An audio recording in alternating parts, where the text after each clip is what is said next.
We are the American Legion Department of New Jersey. Be the one. So thank you, Jack. All right, thank you, Commander. Good morning, New Jersey American Legion. How we doing? We moving forward? So I'm going to be brief today. My report is in the convention book. Read it. Prepared it very well. A couple of things that I want to hit. I want to thank all the committee members that are here, the Forward Committee ad hoc. Please stand up and be recognized for all your hard work through the years. Thank you.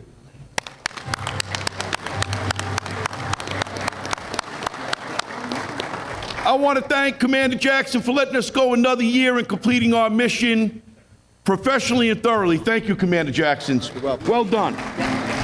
I want to thank Chuck Robbins, our National Vice Commander, for having the foresight of keeping New Jersey moving forward.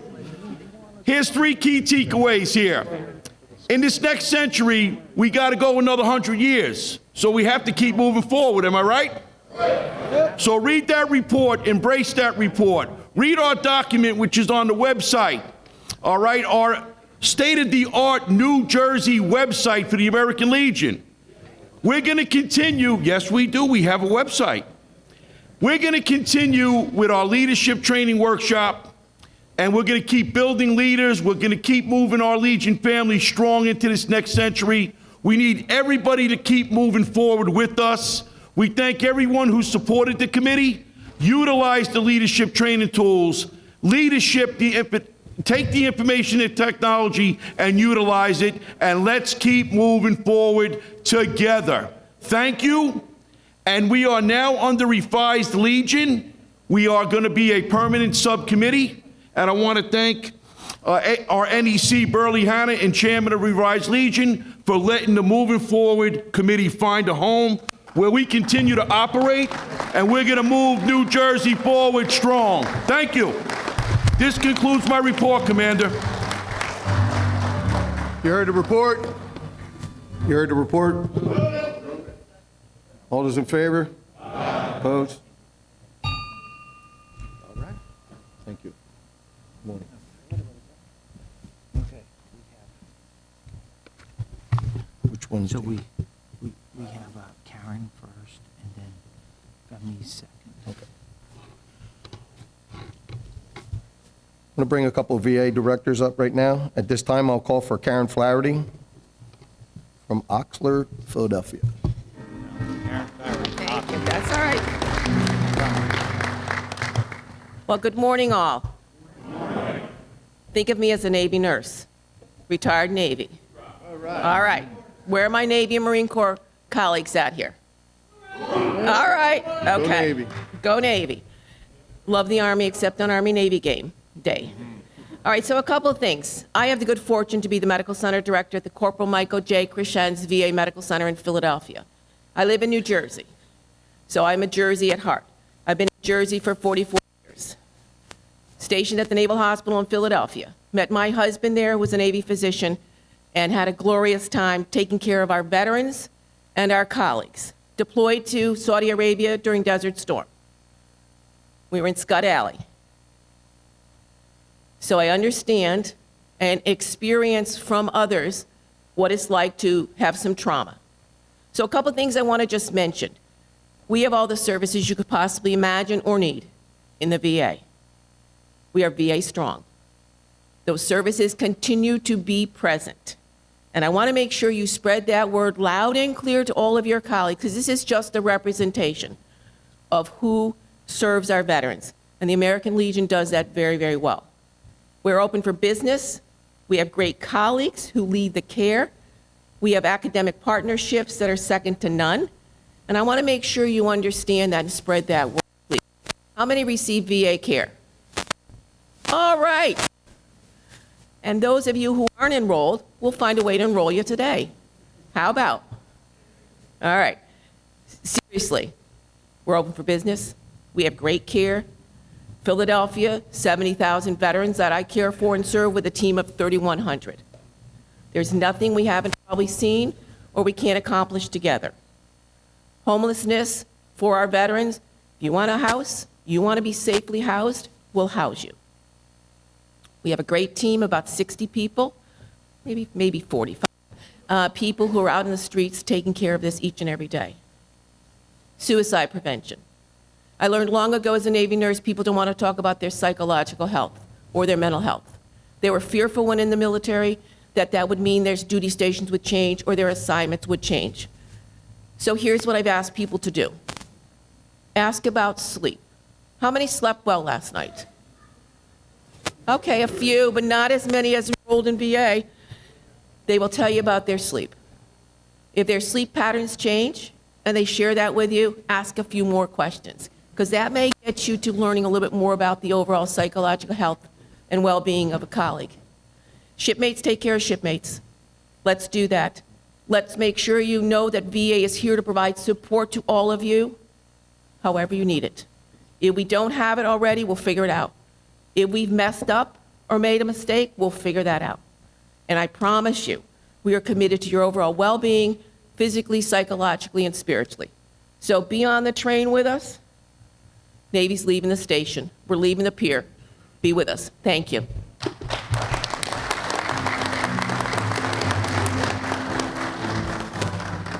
Thank you.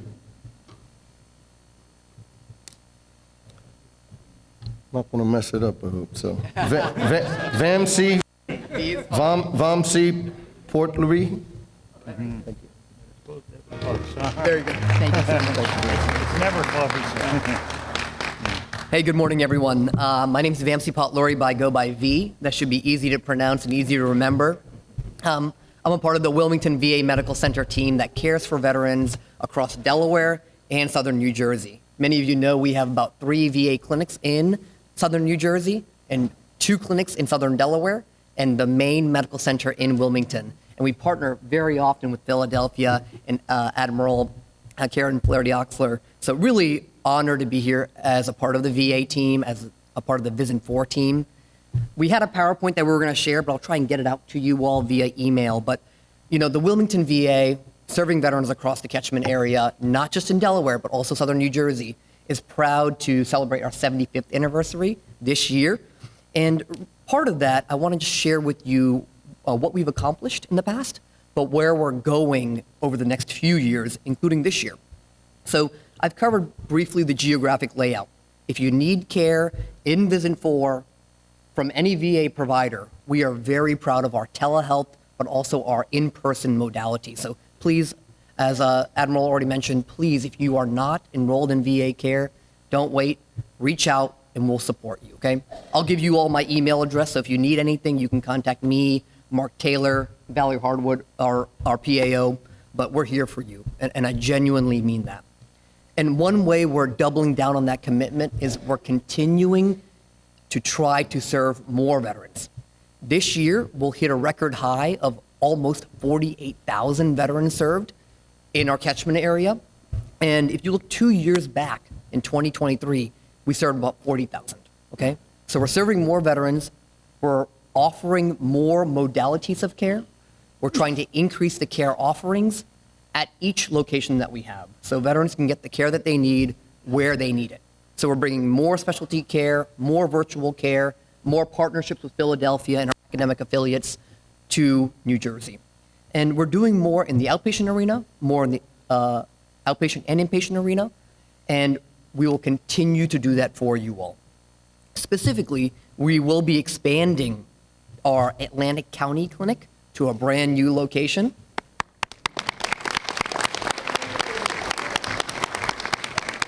Really excited for that, and really can't take much of the credit, but the team, the Wilmington team, the New Jersey team, the VA team has seen the need. They've heard your request, and we will be expanding to that new location with a soft opening in mid-September with a full launch in about 30 days from then. What's the change? So the change will be, we will be increasing optometry offerings. We will be slowly ramping up on radiology like we did in southern Delaware, so X-ray and CT, and then we'll be ramping up on physical therapy. I know there's physical therapy in Cape May currently, but ramping up that so you have options, whether community care or VA care, we want to provide that option for you all. So really proud of that. And we're going to continue to improve in earning your trust. Vision 4 as a whole is top of the nation for veteran trust. I think we're around 95%. Wilmington is shooting for that 95% target as well. But we only get better with your feedback. So every time you have an appointment, every time you fill out a comment card, every time you call and say, hey, this could be better, we take that and we take that into consideration of how we can better serve your needs. There's a lot I can talk about in terms of accomplishments and things that we're proud of, but we're really focused on 4 things: people, quality, culture, and stewardship, right? Stewardship of taxpayer dollars, ensuring that we meet our veteran needs, our employee needs, and our future needs. We're looking at improving our quality game. Often, we're better than our private sector counterparts, our non-VA counterparts, but we're benchmarking it against the best, and we're going to continue to improve, whether hospital care, long care, outpatient care. We can slice and dice it many different ways. But ultimately, like I mentioned, patient satisfaction and patient trust is kind of our North Star, right? And please continue to give us feedback. Please continue to use VA. We're here for you. And just as I close out, I wanted to introduce to you Dr. Hong, who is also a proud New Jersey native. Dr. Hong is our head physician, or what we call the chief of staff. So he runs all of our clinical operations with our chief nurse. Dr. Hong is our chief physician, also practices at Cooper, trained at Cooper, and really had a significant role in the Delaware and New Jersey response to caring for civilians and veterans when it came to the pandemic. So just want to thank him for his leadership, and we're honored to have him on the VA team. Dr. Morris is our chief nurse executive. Ms. Kim Butler is our associate director. And Tracy Schoen, Dr. Tracy Schoen, is a nurse by trade, but also our chief of quality. So again, please reach out. You can find our information on the chat.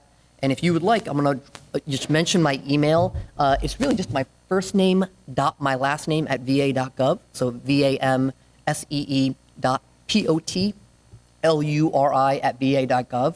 If you have a need, you know a veteran that has a need, and we can do better, please reach out. Thank you, and look forward to seeing you all around. Thank you. Appreciate it. Thank you very much.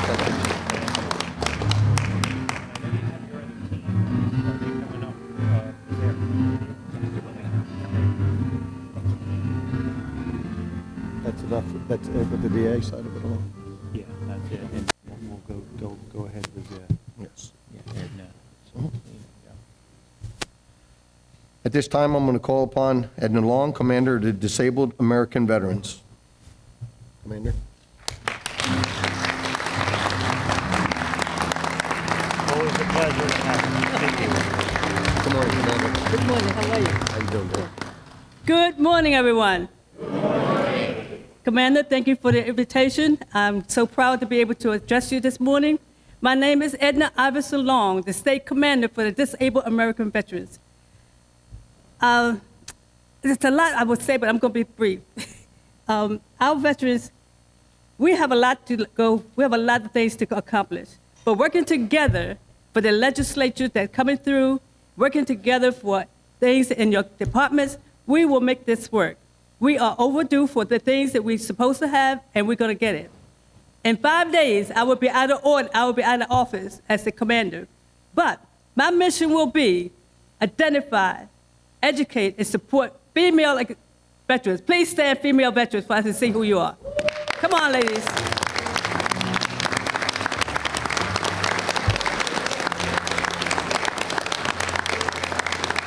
I see some familiar faces out there, so I will definitely have my eyes on you. Commander, thank you again. God bless America, and have a blessed day. Thank you. Thank you so much. How you doing? I'm actually the commander. It's okay, though. This is for me. That's okay. Oh, thank Let's you. get a picture. Yes, get your pictures. All right. All military. It's all good. Thank you so much.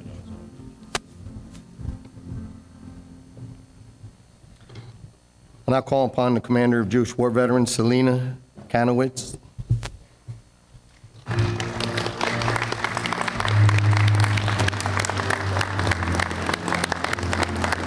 Hello, it's always again pleasure. I'm just going to ask you, Selena, if you could talk a little bit about that 100-year-old female veteran that you had this year. She was a hoot. I went up and talked to her because a lot of times when I go around the department, I use the word ladies, I use the word girls, and I get corrected many times. So I went to this 100-year-old female veteran, and she says, I don't care, you call me girl, lady, whatever, as long as you call me a veteran. And that's what I really appreciated she said to me, so thank you.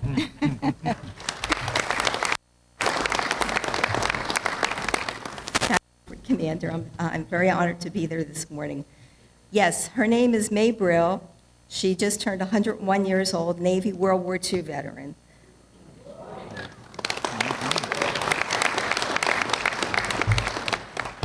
She wears her Navy World War II female veteran cap everywhere. It doesn't matter if it's a formal, it's a lunch, or she's just going out for a stroll, and everyone questions her about it. She's fantastic. And at one point, we found out that we were actually cousins by marriage and through conversation. So yes, May is unbelievable. And if you ever meet her, you'll never forget her. So good morning. Good morning. Come on, you can do better than that. It's not that late. Good morning! Now I can continue.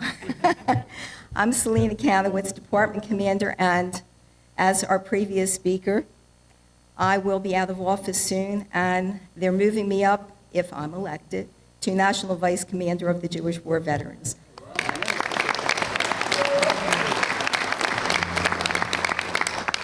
And in 129 years, I would, if I'm elected, be the first female in the state, in the country, for Jewish war veterans.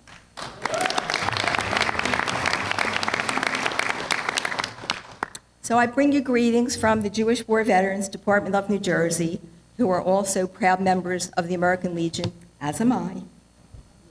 And Thank you. thank you, Commander. And as before I said, I'm very honored to be invited as your guest. Let me just tell you a little bit about the Jewish War Veterans. It is one of the oldest active veteran service organizations in existence since 1896. We just celebrated our 129th anniversary, March 15th, 2025. Our main mission is to fight anti-Semitism, bigotry, and hatred against all religions and ethnic groups. Working together in collaboration with other veteran groups, we're making great strides, but we have to push harder to continue to achieve this goal. Communication, education, joint activities are some suggestions, and of course, including the families, so the dialogue continues at home. Our number of those serving in the military is dwindling, as we all know. It is our responsibility to encourage the young men and women to enter into the armed forces and explain how the military can enhance their lives in so many ways. We have a program called Our Community Salutes. Everybody know about that? Abbreviated OCS, in which the JWV, VFW, American Legion, Veteran of Foreign Affairs, Department of Military and Veteran Affairs all support and have been active for the past 15 years. This program honors senior high school students who will be enlisting in the military directly after graduation. It's an elaborate event, which also includes the families of the enlistees.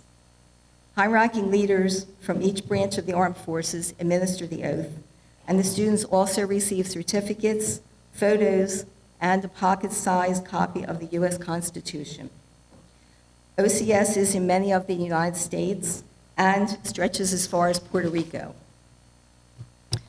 When I observe a group of Sea Cadets dressed in sailor uniforms who range in age from 13 to 15 years old, with adult voices barking out commands, I know that there is hope for the future of our U.S. military.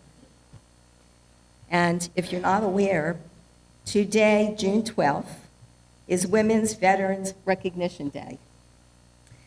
In 1948, this day was commemorated by the signing of the Women's Armed Forces Services Integration Act, which formally granted women a permanent place in the United States military. It's a time to celebrate the service and sacrifices of women veterans and their unique contributions to the armed forces. Several states, including New Jersey, have officially designated this day as Women's Veterans Appreciation Day, recognizing the contributions of women veterans. My final message is the reason why we do what we do, supporting our country's greatest defense resource, our veterans, their families, and the military. We must continue to stay strong and vigilant. And somewhere along the way, we became identified as American Jews rather than Jewish Americans. Make no mistake about it. Our loyalties lie with the United States, its Constitution, and its military. Thank you so much for all that you do. God bless the greatest country in the world, our United States of America. Thank you. I have something for you.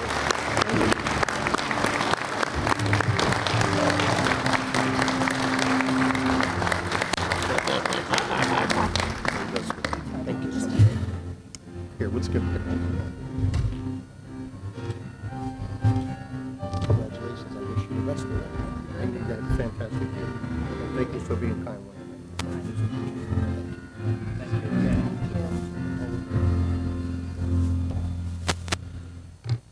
Now call upon the Commander of the Veterans of Foreign Wars, Luddy Austin.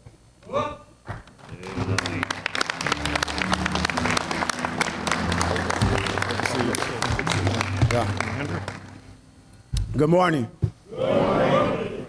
Unlike my fellow commanders who are 5 days out of office, I came out of office 5 days ago. So, but it's my second time, and before I begin, you know, like the American Legion holds a special place to me. My great-grandfather, who was a World War I veteran, and my grandfather, a World War II veteran, was a member of Mitchell A. Davis Post 182 in Trenton, New Jersey, where I was born and raised at. And now, and you know, I do reside in Burlington, but Merced County is my home. It's good to see some familiar faces and working together. This is my second time serving as state commander. First time was in 21, 22. Had a good year, and then this time around 24, 25. The thing that's unique about our organizations, whether it's the Jewish War Veterans, the DAV, the American Legion, the VFW, we're not competing organizations. You know, we all work together, don't get me wrong. We're like the branches of service where we know that the Army is the best branch. Whoa. Yeah. You know? So, but, you know, we do that amongst ourselves. But when we come out here and we hit that ground running and we advocate for veterans and we advocate for veterans equally. And the good thing about that is, as the commander and working with different organizations, is we can have those conversations behind closed doors. We can have those disagreements behind closed doors. But when we come out to the public, we stand as one. And that's what we're missing. Like, some people think that we can't talk. And I can just tell you this, working with Commander Jackson from the beginning of the year, where we were at a VFW in Toms River, I believe it was, well, you know, with the senator there, and there was supposed to be some funding coming in for the state. That fell through. We were down at Seeger. We met with the TAG, who just was here presenting, and we talked about issues, whether it was at our Veterans Memorial Home, at the Veterans Hospital, things that we can just see, the everyday experiences that we hear from our membership, letting them know that we're the eyes and the ears on the ground. To legislation that we're getting pushed through the state of New Jersey, where we can have the conversations, and just to show that teamwork, there is even joint signatures out there to say that we support legislation. And, you know, this is it's education is key. And the commander and myself and a few other organizations were there, that we were able to attend the ceremony where they recovered the remains from a veteran from World War II. His remains were recovered. He was identified through DNA from his family. And out at Arneytown, they had the ceremony. However, when they had the ceremony, everything was going good. But then when we noticed, when they went to go present the family with the medals and awards for that veteran, they were just pulling them out of a box and just handing it to him and handing it to him. And then, you know, Andy and myself, we just had a conversation, and we said, how about we just get together and we get a shadow box and we put those medals in there, and then we present them to the family. And that's the thing that's unique about us as veteran service agencies, is because we got to correct the wrong that's being done and educate those who may not know. Because just because someone make a mistake doesn't mean that they're just being disrespectful. It can be a mistake from the heart. But it's up to us to educate them. And as commander of the VFW, it was an honor to serve with you, and more importantly, and it's an honor to our friendship, and I look forward to that continued friendship. And if I may, I would like to present you with a certificate of appreciation just for your hard work and the work that we have been working together. And it just reads, this Veterans of Foreign Wars awards this citation to Charles Andy Jackson in recognition of your exemplary leadership, steadfast commitment to veterans, advocacy, and your unwavering dedication to the shared mission of service, honor, and patriotism. As State Commander of the American Legion, your efforts have strengthened the bonds between our organizations and advanced the cause of all who have worn the uniform of our nation. On behalf of the Veterans of Foreign Wars of New Jersey, I extend our deepest appreciation for your partnership, vision, and distinguished service to veterans and their families and the greater New Jersey community. Thank you. Thank you.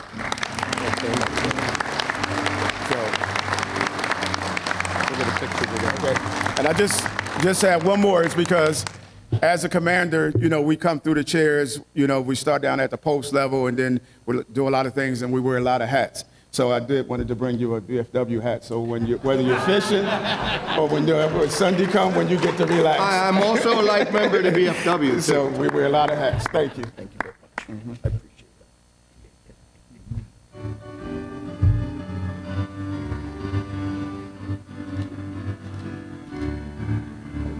Thank you for all your support this year. I appreciate it.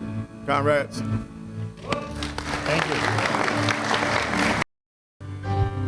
At this time, Joe Imperato, Chairman of American Legion Leadership College, make his report.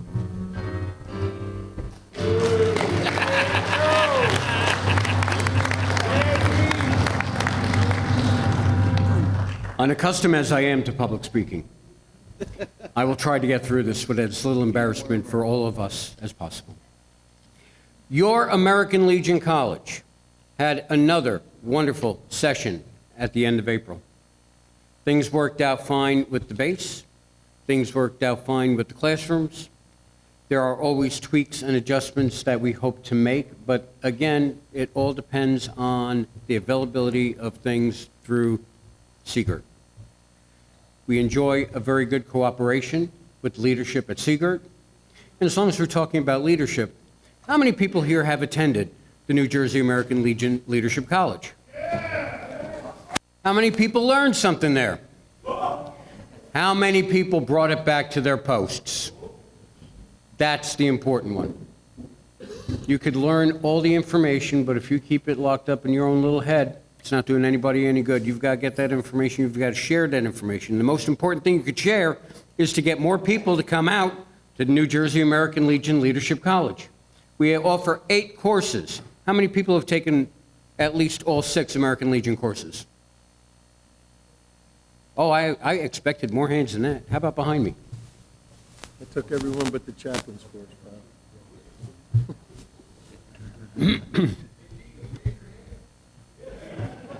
Dean Wormer. I thought that was a given.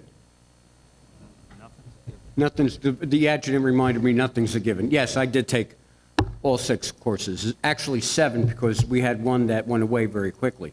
It was called a technology course, which was our precursor to membership. And it was a computer program called Alpop that you had to spend $500 on at the post level so you can get access to it. It was a starting place. My company ended up with a wonderful program. They said, okay, this is what you're going to use for work.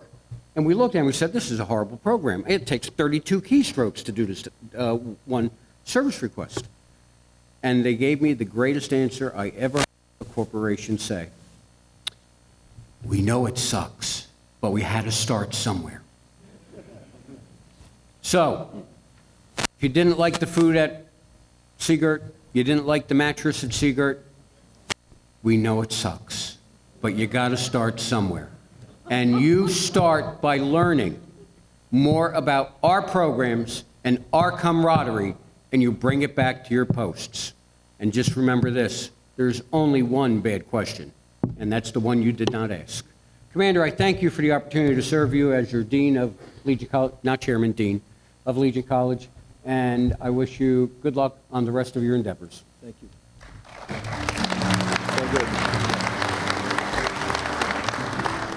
You heard the report? Move it. All those in favor? Opposed?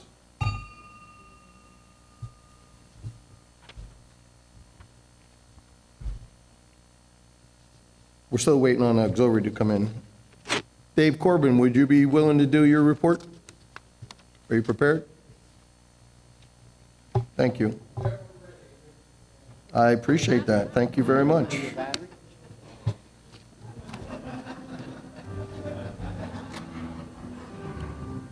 The more we get taken care of today, it's a little bit shorter day tomorrow.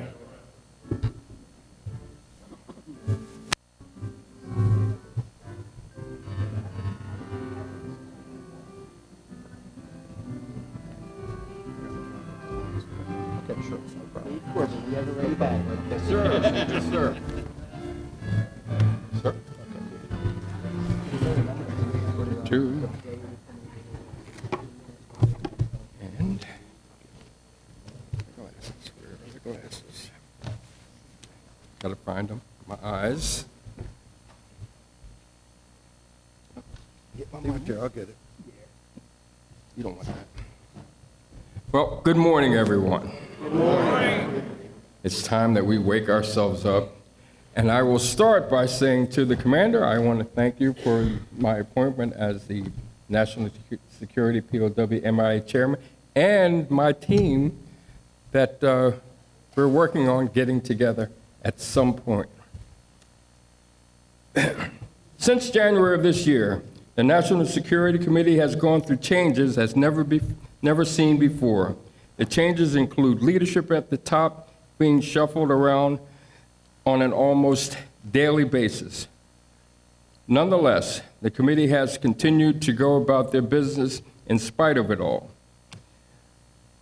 They have continued to support our national commander in lockstep.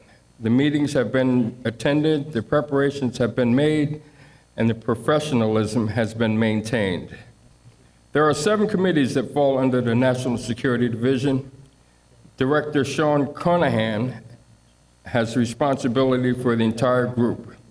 When you consider all this, it's amazing that so much is accomplished weekly. They set up all the interactions between the Legion and the various departments of our government. They listen and report back, allowing for recommendations to be made.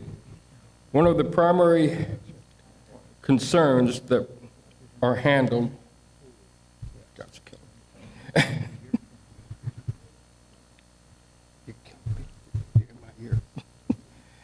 one of the primary concerns that are handled are the involvement in our POW MIA issues. And that being said, there has been progress in that regard this year to the tune of approximately 93 repatriations so far. They have provided Legion posts throughout the states to the tune of 1,840 rifles and 74,000 rounds of ammunition to accomplish their rituals and demonstrations. In the process, you can add 2 new Vietnam War repatriations. Captain Thomas Edwin Shurik was repatriated on April 23, 2025, and Master Sergeant Donald P. Gervais was repatriated on May 1, 2025, bringing our number down to 1,571 still unaccounted for.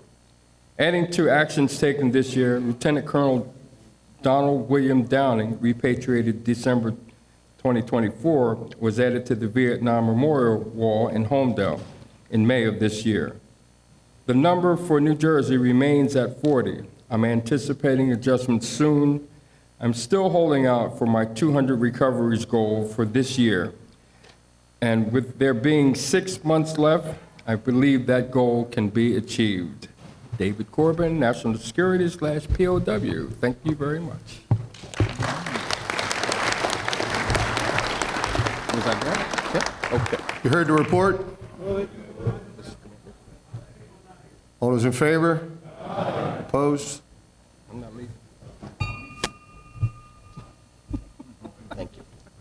Great job, Dave. Thank you very much.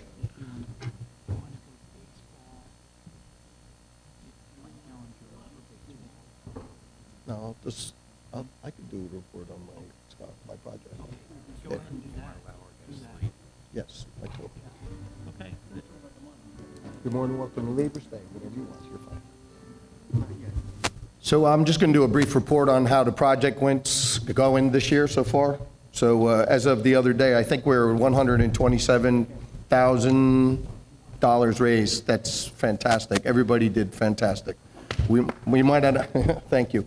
We might have not got something from everybody. I think we need to work a little harder on making sure that every post is a part of this project. Because when I go around this year, I didn't say this is the commander's project. I said this is the department's project. And that's what it is. It's everybody's project. The van will be here tomorrow, like Vince said a little while ago. And so the van was supposed to be a 16-passenger van, $120,000. I couldn't afford that. So we went backwards and got a 10-passenger van. It was supposed to go to Menlo Park. Menlo Park said, we don't want a van, we want a bus. Well, a bus is like $250,000 now. So we got the 10-person van. It wasn't handicap accessible at the time because of the money constraints. Veterans Haven North had a funding of $10,000. So they added the handicap accessibility. So the van will be here tomorrow. It looks fantastic. I already got some reports back that the veterans just love it. And they love traveling around in it. It's one of the most comfortable. And a lot of our members reach out to me over the course of traveling a year. They say, why does a van cost $100,000? Well, they take these vans and they take them off the basic frame. They put it on a beefed up frame. They put a new decking down. So this is all high end. It's supposed to last for quite some time. So the van is done very, very well. The pavilions, still working on the permit issues, but we're going to get that taken care of next week. I'm going to have some time, and I'm going to go up and do the permits myself.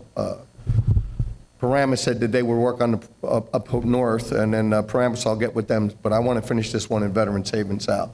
And then the two virtual aquariums, so they're going to be going, one's going to be going to Vineland Memorial Home. We ordered it yesterday. It should be getting ready to be delivered to Vineland in about 3 weeks. Their team is going to get it and put up. It's going to go into the memory ward, where you're going to our veterans that are going through dementia and Alzheimer's, and then going through any form that's really disabiliting their brain. So from my experience and what I've heard from the veterans in Philadelphia where they have these aquariums, it relaxes a lot of our veterans, and even our veterans that are having anger issues or issues where they just can't control their tempers or whatever. So it works out. It calms our veterans that are going through dementia, because a lot of our dementia and Alzheimer's veterans, they're a little disgruntled at times. And so being around something like that in their memory ward, it just helps them relax a little bit more. So we did very, very well. Like I said, we were at $127,000. I know that the SAO is going to make a donation tomorrow, I believe it is, if not today. And I know the auxiliary has some money put together. So this project was actually a joint project along with the auxiliary. We've gotten contributions from the riders, from the auxiliary, from the SAL all year long. And I appreciate everything and everybody's concern about what we were doing. So at this time, if there's anybody that did have any contributions for the Commander's Project, the American Legion Project of New Jersey, I would be more than willing to take them at this time. Commander, I know you didn't have a chance to come up to Hudson County. I know your schedule was busy, but please accept this check on behalf of Post 19. Thank you. Thank you very much. Commander, I have three checks here from Post 107 Hoboken, 118 Secaucus, and 419 North Bergen. We know this is going to take you over the top, Thank you very much. I appreciate it. Thank you. And also from Harrison, Weehawken, and North Bergen. Thank you very much. I appreciate that. Here you go, guys. Here you go. What's going on? Thank you, brother. Come on, Mike. Come on, my friends.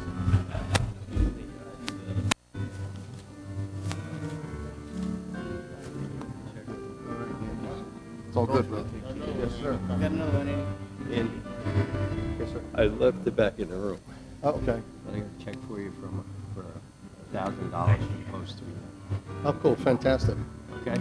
So Thank you. he's going to bring it tomorrow, so if you don't, we're going to have to look and find this guy. Find this guy. But he says he's got a check for $1,000 for a project tomorrow. Thank you. 390 Denver. Thank you, sir. Post 390 Denville. Thank you. Here, let's get a picture, brother.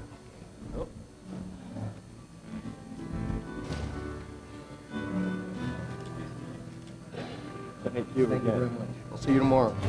We'll be looking for you.